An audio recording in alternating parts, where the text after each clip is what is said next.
जय हिंद दोस्तों, आप सभी का स्वागत है आपके अपने चैनल क्रिकेट एनालिसिस में। दोस्तों आज इंडिया ने इंग्लैंड को 4-1 से हरा दिया, क्योंकि 5 टेस्ट मैचों की सीरीज थी।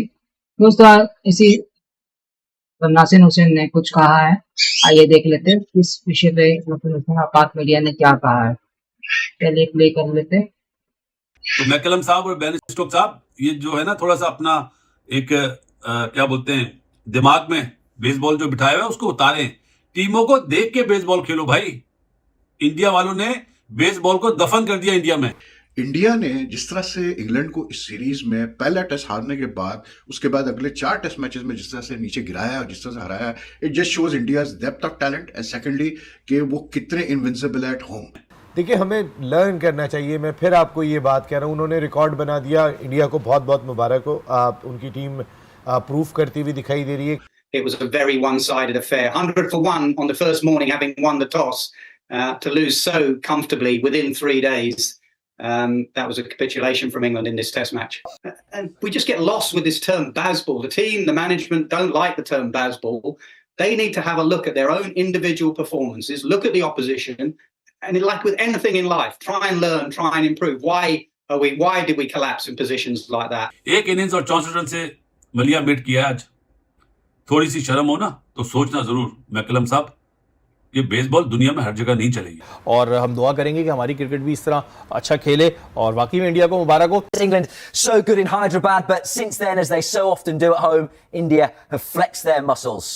Yeah, and I think you have to say that first. Many congratulations to India. And without Virat Kohli, and without Mohammad Shami, and Jadeja injured, and KL Rahul injured, and Ashwin missing a couple of days, no Rishabh Pant in their side, to come back and win 4-1.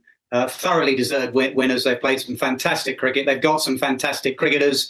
England की शुरू हुई तो वो baseball तो वो नजर ही नहीं आ रहा था कहां गया। जो वो लेकर आए थे ना सामान लाद कर इंग्लैंड से कि हम बेसबॉल कर देंगे, इस सब कॉन्टिनेंट में ये कर देंगे, तो वो भाई उसका फिर ऐसा हिसाब किताब हुआ। इंडियन क्रिकेट फैंस को बहुत बहुत मुबारक हो यार। मतलब 4-1 रिजल्ट आई नेवर एक्सपेक्टेड, क्योंकि जो इंग्लैंड की मेंटल स्टेट हो चुकी थी सीरीज में, लग ही नहीं रहा था कि भाई उनके अंदर कोई फाइट बाकी है, टू बी वेरी ऑनेस्ट। और मतलब जिस तरह से आज वो मतलब सेकंड इनिंग्स में आउट हुए 192 195 पे, क्लासिक एग्जांपल ऑफ दैट। लेकिन इंडिया ने जिस तरह से इंग्लैंड को इस सीरीज में पहला टेस्ट हारने के बाद उसके बाद अगले 4 टेस्ट मैचेस में जिस तरह से नीचे गिराया और जिस तरह से हराया, it just shows India's depth of talent and secondly कि वो कितने इनविंसिबल एट होम और उनको घर पे हराना कितना मुश्किल काम है। India overall is among the top ranking team, but obviously it has played 2 world test championship finals और ऐसा लग रहा है जैसे ये 4-1 के मार्जिन के बाद अब मतलब बहुत हाई प्रोबेबिलिटी है कि इंडिया जो है वो तीसरे वर्ल्ड टेस्ट चैंपियनशिप का भी फाइनल खेलेगी अगले साल, ठीक है ना। तो India is there among the top nation, but at home they are like, अब तो इट्स लाइक एक स्टैम्प लग चुका है कि यार मतलब इनको हराना बहुत बहुत मुश्किल है। फिर खास करके जिस तरह से इंग्लैंड ने पाकिस्तान में 3-0 हराया था, और वो ठीक है फ्लैट विक्ट्री सब कुछ था, और पाकिस्तान उतनी स्ट्रॉन्ग टीम नहीं है जितना कि इंडिया है, लेकिन फिर भी 3-0 करना पाकिस्तान में एक बहुत बड़ी अचीवमेंट होती है किसी टीम के लिए भी। वो ऐसा बलून बर्स्ट हुआ है बेसबॉल का कि they just went from bad to worse, it's as simple that. And the only reason for that is कि India's strategy was much more strategically they were much more what you call it convincing. The bowlers delivered, the young players delivered in the batting. तो यहां पर आके Bazball बिल्कुल fail हुआ, because India I thought was a much मतलब turn out to be a much stronger side than them and a more what you call it well oiled, well planned outfit than them. Simple सी बात।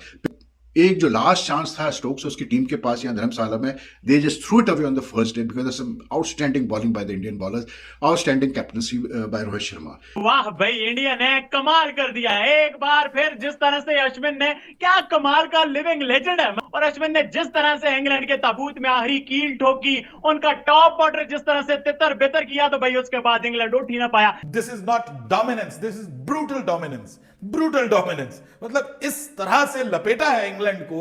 चाह रहे थे कि जितनी जल्दी ये टेस्ट मैच खत्म हो जाए उतना ही अच्छा है। उन्होंने कहा कि आपका बेसबॉल होगा, आप उसको अपने पास रखें, हम आपको कंप्लीटली डोमिनेट करेंगे, कंप्लीटली आपको एक बहुत बड़ी शिकस्त देंगे। बिग डिफीट, सीरीज डिफीट 4-1 एक ह्यूमिलिएशन है एक किस्म की जो किया है भारत ने उनके साथ। बेसबॉल का जहां पे मुंह तोड़ना पड़ा, वहां पे जायसवाल ने उसका मुंह तोड़ जवाब दिया, वहां पे सरफराज ने उसका मुंह तोड़ जवाब दिया, वहां पर रोहित शर्मा ने उसका मुंह तोड़ जवाब दिया। जहां पे बेसबॉल की बात आई, कप्तानी बारी खेलते हुए नजर आया, वहां पे आपको शुभमन गिल कमबैक करता हुआ नजर आया, वहां पर आपको जो है वो ध्रुव जुरैल नजर आया। जिसने बताया कि मियां इस तरह से टेस्ट बचाते हैं, इस तरह से टेस्ट में अपनी पोजीशन की जो कमजोरी है उसको खत्म करके उसको अपनी स्ट्रेंथ बनाते हैं, वो लड़का आया। फिर पाडिकल जो आया है उसने आके बताया कि जनाब मेरे अंदर वो टैलेंट मौजूद है कि मैं एक इंटरनेशनल उसके ऊपर प्लेटफॉर्म के ऊपर मुखालिफ टीम को मुश्किल में डाल सकता हूं। बहुत सारे प्लस पॉइंट्स हैं टीम इंडिया के लिए, lot of things to cherish. मैं सब खेल रहा है। नहीं, इंडिया ज़ाहिर है अपनी जगह पे खेल रहे हैं और मैं तो 170 का जहन बना के बैठा हूं। स्पिन फ्रेंडली कंडीशन के अंदर उनके लिए बहुत आइडियल। देखिए, हमें लर्न करना चाहिए। मैं फिर आपको ये बात कह रहा हूँ, उन्होंने रिकॉर्ड बना दिया। इंडिया को बहुत बहुत मुबारक हो। उनकी टीम प्रूफ करती हुई दिखाई दे रही है। देखिए ना, वो अपने एक फास्ट बॉलर को आराम देते हैं। एक मैच में बुमराह को खिला रहे हैं, एक मैच में दूसरे को जाके खिला रहे हैं। वो सिराज को उन्होंने खिलाया, एक एक मैच में आराम दिया। हम अगर शहनशाह अफरीदी को एक मैच में आराम देते हैं तो शोर मच जाता है। वो कहाँ पर है? क्योंकि उनके पास बैकअप मौजूद है। और विराट कोहली पूरी सीरीज़ नहीं खेले, वो मज़े से शायद रिकॉर्ड बनाने में कामयाब हो जाएं, ये सीरीज़ जीत लेंगे। हम एक बाबर आजम को ज़रा साइड में रख के अपनी क्रिकेट को तो देखें, हम कहाँ पे खड़े हुए। और हम दुआ करेंगे कि हमारी क्रिकेट भी इस तरह अच्छा खेले और वाकई में इंडिया को मुबारक हो। 4-1 असूलन ये 5-0 होना चाहिए था। बेन स्टोक, मैकलम साहब समझ रहे थे शायद ये सीरीज जीत जाएंगे कि बेसबॉल का पोस्टमार्टम करेंगे। 100वां टेस्ट मैच खेलने वाला अश्विन, जो एक टेस्ट मैच के दौरान अपनी वालदा की तीमारदारी के लिए हॉस्पिटलाइज थी, वो गया टेस्ट छोड़ के गया। ऊपर वाले ने कैसा सिला दिया उसको। पहले इनिंग्स में 4, दूसरी इनिंग्स में 5। इससे अच्छा 100वां टेस्ट मैच क्या होगा। और अश्विन ने बता दिया कि ये उसकी जो अचीवमेंट है वो स्टिल नंबर 1 बॉलर है। तो मैकलम साहब और बेन स्टोक साहब, ये जो है ना, थोड़ा सा अपना एक क्या बोलते हैं, दिमाग में बेसबॉल जो बिठाया हुआ है उसको उतारें। टीमों को देख के बेसबॉल खेलो भाई। इंडिया वालों ने बेसबॉल को दफन कर दिया इंडिया में। हाँ, अपने मुल्क में जाके खेलें। ऑस्ट्रेलिया से भी आप एशेज टेस्ट सीरीज हारे थे ना। कहाँ है वो माइकल वॉन जो शोर मचा रहे थे कि 5-0 से इंडिया जीतेगा पहले टेस्ट मैच के बाद? अब बिल में छुप जाएंगे। अब क्या बोलेंगे? नहीं, पिच ऐसी नहीं थी। अबे पिच, अभी क्या बोलूं, पिच पहले दिन आप लोग आउट हुए हो स्पिनर से। पाटला पिच पे बड़ी पांव उठा के बातें करते थे ना मैकलम साहब, ऐसे पांव पे पांव रख के। अब थोड़ी जो है ना, झाग नीचे बैठेगा। आप वही ख्याली पुलाव में आए थे कि एशिया में तो हम डोमिनेट करेंगे, रिवर्स स्वीप मारेंगे, स्विच हिटिंग मारेंगे। क्या हुआ? खत्म हो गए ना। एक इनिंग्स और 64 रन से मलिया मेट किया आज। थोड़ी सी शर्म हो ना तो सोचना जरूर मैकलम साहब, ये बेसबॉल दुनिया में हर जगह नहीं चलेगी। भारत ने बेसबॉल जो सेटअप था इंग्लैंड का, उसकी अर्थी उठा दी। तो कल ही ऐसी की तैसी तो हो गई थी इंग्लैंड की, लेकिन आज जो है मुकम्मल तौर पे कील ठोक दी गई। अगर इंग्लैंड की शुरू हुई तो वो बेसबॉल तो वो नजर ही नहीं आ रहा था कहां गया। जो वो लेकर आए थे ना सामान लाद कर इंग्लैंड से कि हम बेसबॉल कर देंगे, इस सब कॉन्टिनेंट में ये कर देंगे, तो वो भाई उसका फिर ऐसा हिसाब किताब हुआ। 195 रन के ऊपर इंग्लैंड को घर भेज दिया और एक इनिंग्स और उसके बाद 64 रन से जो है वो भारत ने शिकस्त दी इंग्लैंड को। रोहित शर्मा जिस तरीके से लीड कर रहा है इंडियन टीम को, वो बेहतरीन है। और बहुत बड़ी बात है, आप देखो टीम का लेवल, कॉन्फिडेंस कितना बढ़ जाता है यार। इंग्लैंड को आपने कंटिन्यूसली 4 टेस्ट जब मारे हो, सीरीज अपने नाम की हो, उसके बाद अब आगे आपकी सीरीज भी आ रही है, आपने T20 वर्ल्ड कप खेलना है। बहुत सारे भारत के भी जो खिलाड़ी होंगे इस टीम के जो T20 वर्ल्ड कप के अंदर खेलेंगे, तो कॉन्फिडेंस लेवल से परफॉर्मेंस से आता है। और परफॉर्मेंस कब होती है?